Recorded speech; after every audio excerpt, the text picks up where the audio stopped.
Bienvenue dans cette nouvelle édition. Voici les titres de l'actualité.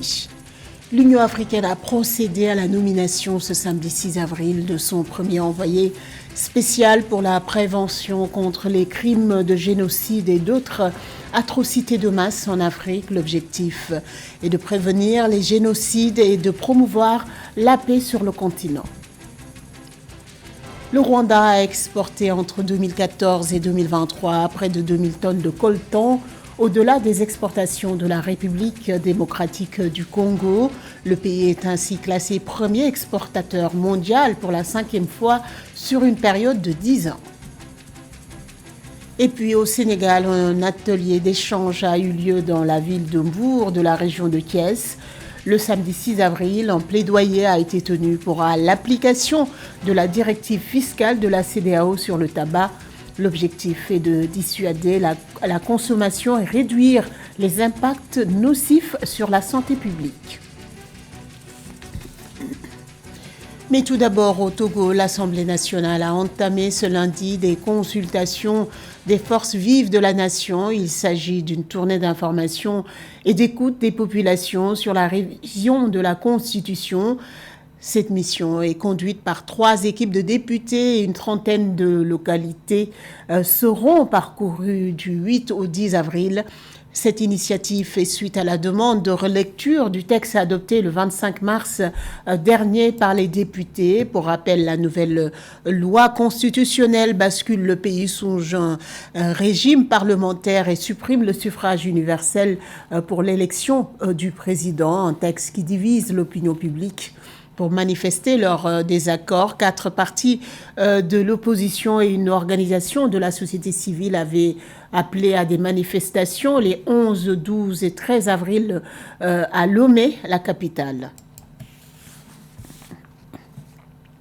Le président de la Commission de l'Union africaine, Moussa Faki Mahamat, a nommé le samedi 6 avril dernier le Sénégalais Adama Dieng, premier envoyé spécial pour la prévention du crime de génocide et d'autres atrocités de masse sur le continent africain. L'objectif est de faire face aux turbulences de violences génocidaires et de combattre les atrocités de masse qui provoquent la haine et les divisions parfois au sein d'une même communauté. L'autre point fort de cette nomination est pour eux de promouvoir la paix et la réconciliation sur le continent africain. Fatma Niang.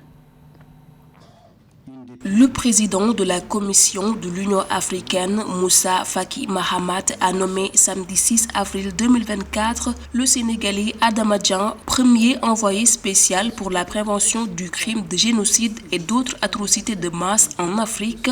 Le génocide est considéré comme l'une des violations les plus graves des droits de l'homme et de la dignité humaine. Selon la vision de l'Union africaine, de tels actes doivent être combattus avec détermination, une vision qui colle parfaitement avec celle du nouvel envoyé spécial. La prévention est essentielle pour rendre ce monde meilleur, et c'est le rôle de chacun d'entre nous, que ce soit individu, acteur de la société civile, État, organisations régionales et sous-régionales. Nous devons tous nous lever et lutter contre ces fléaux. We have all to stand up and fight against these scourges.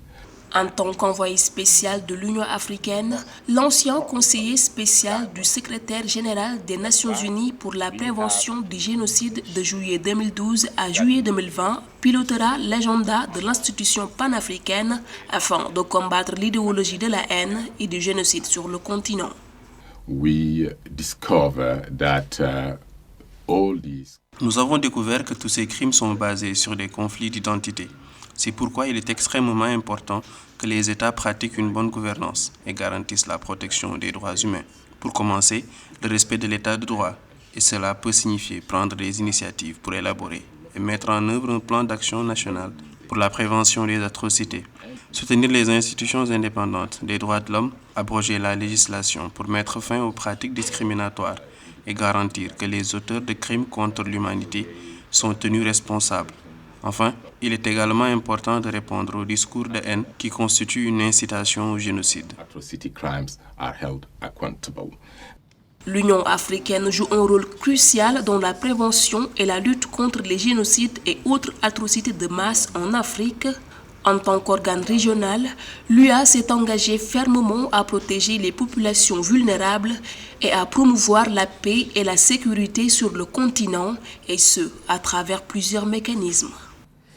Entre 2014 et 2023, près de 2000 tonnes de coltan ont été exportées par le Rwanda. Au-delà des exportations de la République démocratique du Congo, le pays est ainsi classé premier exportateur mondial pour la 5e fois sur une période de 10 ans, dépassant la RDC en 2014, 2015, 2017, 2019 et 2023. Selon le Rwanda Mine Petroleum and Gas Board, les réserves minérales du pays présentaient un potentiel économique de 150 milliards de dollars en décembre 2023 à Menedji.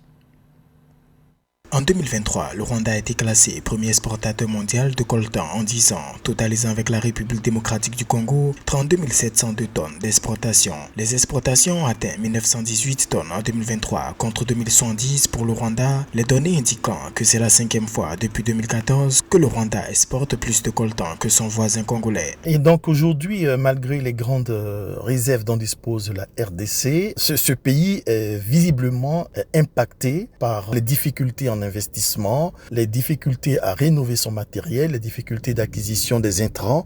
Et voilà un peu ce qui freine ce pays, qui se trouve aussi dans une situation de guerre interne qui ne facilite pas les choses. L'étude Mining and Illicit Trading of Coltan in the Democratic Republic of Congo indique que le Rwanda est la voie la plus exploitée pour le commerce illicite du coltan, affirmant qu'il est probable que la majeure partie du minerai exporté du Rwanda soit d'origine congolaise. C'est dommage, c'est des choses qui auraient pu se passer différemment. Tout ce commerce de la honte aurait pu être un commerce licite, fruit d'une coopération entre deux voisins qui n'ont pas la capacité de se bouger l'un loin de l'autre. Que le Rwanda exporte plus ou moins de minerais venant de la RDC ne devrait jamais faire l'objet d'un problème si tout ça était légal et licite. Selon l'Office des mines, les recettes d'exportation du minerai du Rwanda en 2023 ont augmenté pour atteindre plus de 1,1 milliard de dollars par rapport aux 772 millions de dollars enregistrés en 2022. Ceci représente une croissance de 43%, le gouvernement se rapprochant ainsi de son objectif de générer 1,5 milliard de dollars de recettes annuelles en 2024.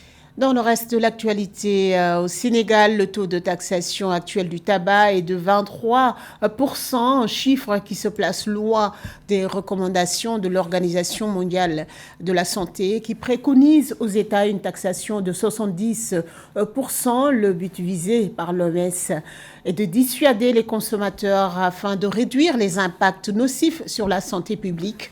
Pour continuer à sensibiliser sur la tabacologie, un atelier d'échange a eu lieu dans la ville de Mbour, dans la région de Thiès, le samedi 6 avril dernier, organisé par les autorités sénégalaises. Lors de cette rencontre, un plaidoyer a été tenu pour l'application effective de la directive fiscale de la CEDEAO sur le tabac. Cheikh Oumar Kamara.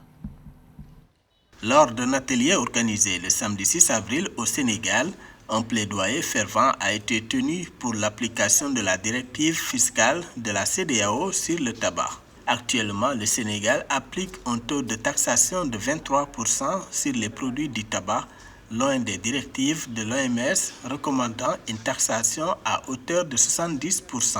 Les experts soulignent l'importance cruciale d'aligner la politique fiscale sur le tabac du Sénégal aux normes internationales pour réduire la consommation de tabac et protéger la santé publique.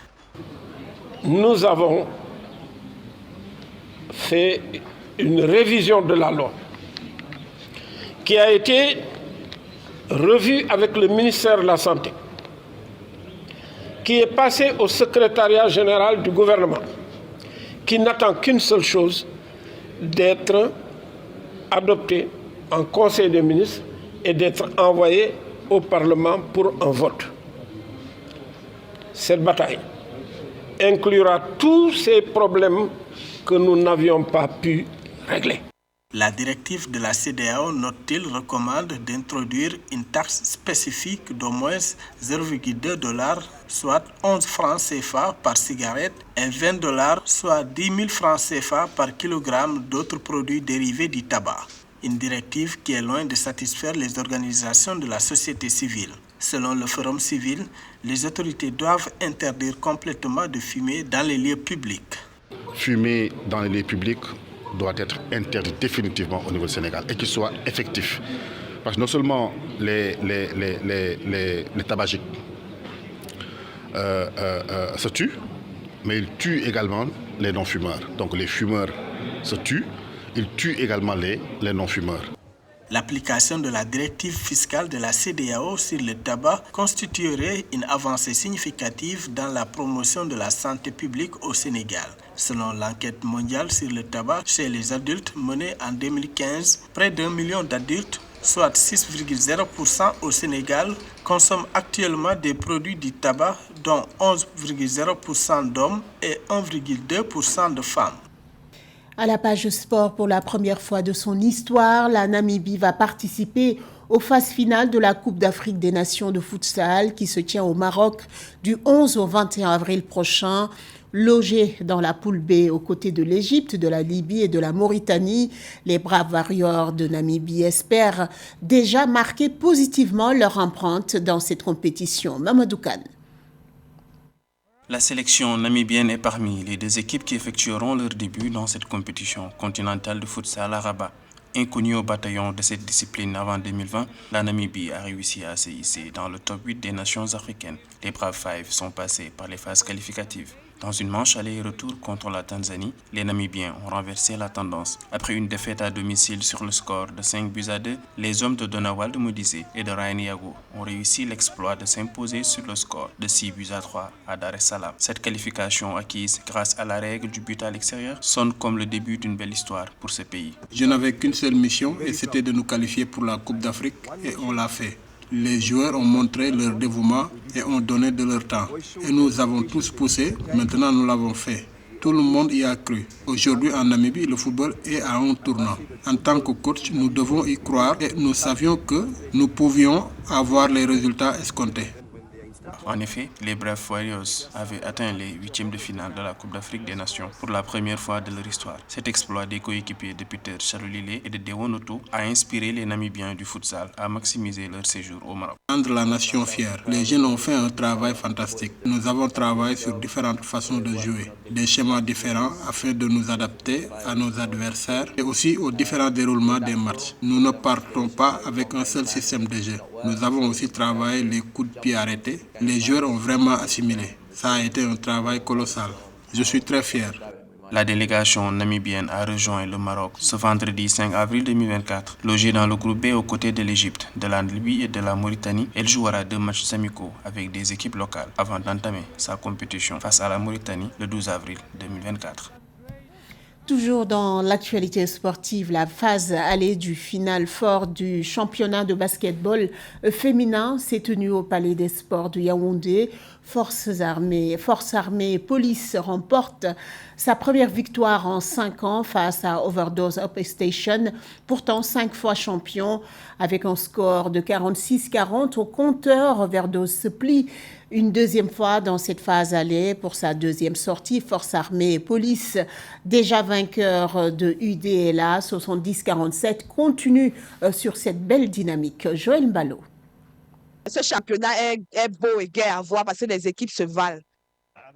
Le Palais des Sports de Yaoundé au Cameroun accueille depuis le 5 avril 2024 la phase allée du championnat de basketball féminin. Le derby de la région du centre opposait le 6 avril Forces armées et police à Overdose Upstation. Pour cette deuxième sortie, FAP, déjà vainqueur de l'université de Douala, continue sur sa belle lancée et s'impose avec beaucoup de difficultés face au quintuple champion Overdose Upstation 46-40. Le match n'a pas été facile parce que les filles ont voulu rendre le match difficile. Dès le début du match, nous avons dominé. Il y avait l'écart de 10 points jusqu'au 3e quart-temps. Et après, elles ont relâché. Pourquoi? Parce qu'elles se sont dit que peut-être elles avaient déjà gagné, ce qui n'est pas le cas. Au basketball, c'est quand on écoute le coup du sifflet final qu'on pense qu'on a gagné. Oui, déjà, ça fait 5 ans que FAP n'a plus gagné overdose depuis 2019. 5 ans plus tard, on rompt ce pacte-là. Donc, il faut vraiment tirer un coup de chapeau à ces filles qui ont tenu et qui ont cru en elles. Overdose Obstation cumule les défaites dans cette phase allée du Final Four. Dès le début de la rencontre, le coach Albert Zé a pu remarquer les défaillances dans le jeu de ses joueuses. Manque d'adresse, manque d'attention, jeu trop individualiste, défense amorphe ont été les principales causes de ce nouvel échec d'Overdose. On avait envie de gagner à tout prix. On a été crispé à un moment du match. Offensivement, rien ne passait. Défensivement, on était bien, mais offensivement, on ne pouvait pas marquer. Ça a duré pendant au moins 5 minutes et FAP a pris le rythme du match et est parti jusqu'à la fin du match. C'est juste que tout ce qu'on mettait tactiquement en place offensivement, ça ne marchait pas. Pour Ange Joly Lonte-Tsafak, coach du club Forces Armées et Police, cette victoire revêt une dimension historique car la dernière victoire de FAP devant Overdose datait de 2019. Ce journal a été réalisé par l'ensemble de la rédaction. Merci pour votre fidélité. Dans un instant, une nouvelle édition de l'information sur Africa 24.